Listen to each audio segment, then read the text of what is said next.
There's a pattering of little shoes on the otherwise empty street the captain walks along in downtown Rupertstopolis. All the buildings have Fleck written on them in blunted letters that try but fail to project luxury and strength and competence. If he dared look up, Captain Dan would see that the sun is 3/4 of the way to one side of the cylinder. The castle's walls are so tall that they extend over the nearby buildings of Rupertstopolis, including the road he walks down and the building he walks toward, marked engineering. Two young children run up the street unsupervised. Hey! Hey kids! Where are your parents?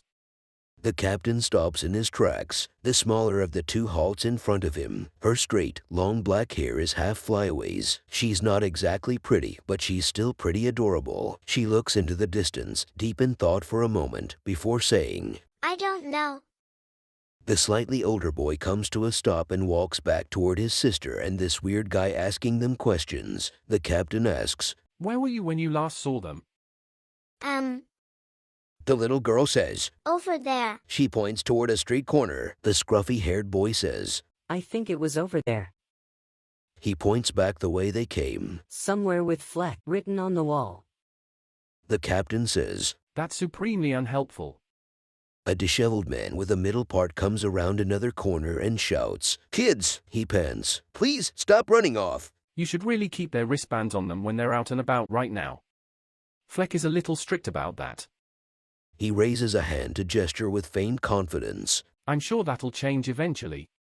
Yes, I know, the man says, out of breath and out of his depth. Sorry, we've just been isolating for a while, and the kids kind of... I'm going to interrupt you right now, because I don't have time to care. I've got to go there. He points at the door marked engineering. And your kids ran off over there.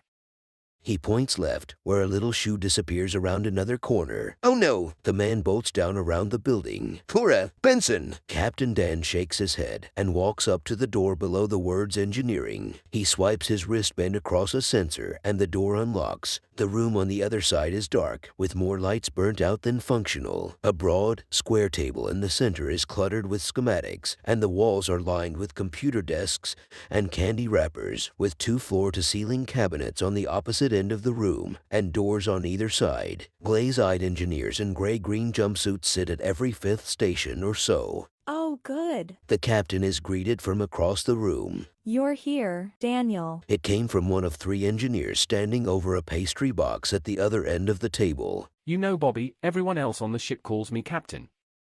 All the other engineers silently find convenient reasons to interface with nearby computers. Which is why you need someone keeping your head small enough for your hat. Roberta Bobby Critchlow, head engineer of Asteroid B, has a medium-sized afro of loose jerry curls and unblemished, light brown skin. Bobby says, We are in short supply of long-term plans. To start, I think we need to open a school. Captain Dan asks, What do you want me to do about it? Make it happen. Bobby throws her hands up. You are the captain. Captain Dan frowns as he walks around the table and says, I'll bring it up the next time I speak to Mr. Fleck. Thanks, Dan. Here, have a pastry. Thanks, don't mind if I do. Dan pulls out a pastry. What are these? I asked the chef to make Schneeballen in the likeness of the poop emoji, since we're all shit out of luck. What? Schneeballen? Why? And what again? He puts the poo pastry back in the box. Bobby laughs, and then she pauses in concern. Wait, do you really not know what I mean? Daniel leans against a cabinet, and a ceiling tile falls on his head. The cheap styrofoam breaks into chunks. What the bleeding hell was that? Dan pulls the remaining pieces of the tile off of himself and throws them on the floor. This goddamn ship is brand goddamn new, and it's already falling apart. What kind of cursed construction is this? Yeah, that's what I meant. It's okay. It's just a ceiling tile. Dan says, taking a deep breath, assuring only himself. It's not like the life support system was made to break, or the sun's going to fall onto my head. Well, that's not ideal, is it? Bobby shakes her head. Nope. Captain Dan sighs and says, At least, if it does, we won't have to deal with Rupert fucking Fleck anymore. Bobby and the rest of the engineers laugh, except for one. A very pale, blonde engineer turns around in her station and says, Don't be so hard on Mr. Fleck. It's so easy for everyone to punch up. He saved our lives by having this whole world built. He has his problems, sure, like everyone, but he has layers. Captain Dan looks her dead in the eye and says, He's got one layer. Rubber. And he's bouncing around everywhere in 0G. He just keeps bouncing, somehow gaining speed, usually hitting you in the crotch. As the blonde engineer grimaces in disgust, Bobby Critchlow says, I was going to say that's not how it works, and then you said the crotch thing, but you do know. That's not how it works, right? I may be an incompetent drunk Fleck hired because I somehow look trustworthy, but I know better than to trust anything I think, or he says. That's good. That's the first step toward wisdom. And recovery. Just please, don't come in here drunk again, okay? The captain gives his excuse. I just found out about Earth, and I'm sure half of you were a little drunk on the job just after. Eyes dart around the room, some avoiding eye contact, some judging others in an effort to not look guilty themselves. All of them are guilty. All right, you all know what to do better than I do. I just came over to make sure nothing's in imminent danger of exploding, and that we have someone on that, just in case. Sure. I'm on that. Good. I've got to go finish writing a speech letting everyone know that Fleck isn't as oblivious and incompetent as I think he is.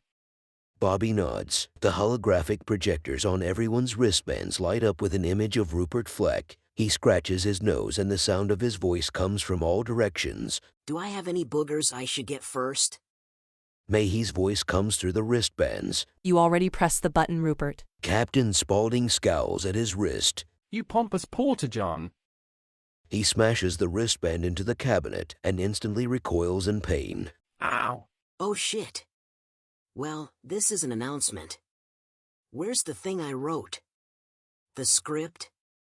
You mean the one I wrote? The cabinet door slides off its hinges and falls to the floor. Dan steps out of the way while nursing his wrist. The wristband is undamaged. The one thing Fleck had made not to break. Fleck says, Don't correct me in front of people.